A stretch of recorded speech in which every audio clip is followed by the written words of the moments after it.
বলছে যে সরকারকে এসে বলতে হবে, সরকার এসে বলুক। আমরা সবাই চাই যে এই সরকার, বিকাশ রঞ্জন ভট্টাচার্য কোর্টে মামলা করেছিলেন 22 লক্ষ বঞ্চিত চাকরি প্রার্থীর হয়ে। 22 লক্ষ লোক পরীক্ষা দিয়েছিল, তারা মনে করেছিল তাদের নিয়োগের প্রশ্নে দুর্নীতি হয়েছে, সেই জন্য তারা মামলা করেছিল। 22 লক্ষ সংখ্যাটা কম নয়।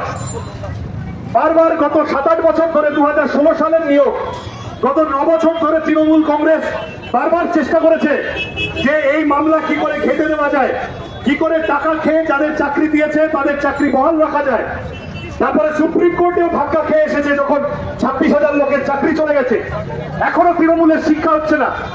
আমরা পরিষ্কার বলছি, তৃণমূল কংগ্রেসকে জানাতে হবে কাদের থেকে টাকা নিয়ে চাকরি দিয়েছো, কারা স্বচ্ছ কারা অস্বচ্ছ, এই তালিকা তৃণমূলের কাছে আছে। কেউ যদি থাকেন যিনি টাকা দিয়ে চাকরি পেয়েছেন, তাকে বলছি ভয় পাবেন না, আপনার সম্মান নষ্ট হবে না। যে রাজ্যে কোনো চাকরি বাকরির ব্যবস্থা নেই, সে রাজ্যে কেউ যদি টাকা দিয়ে চাকরি পেতে চায় জীবনের তাড়না থেকে, বুঝবো আমরা।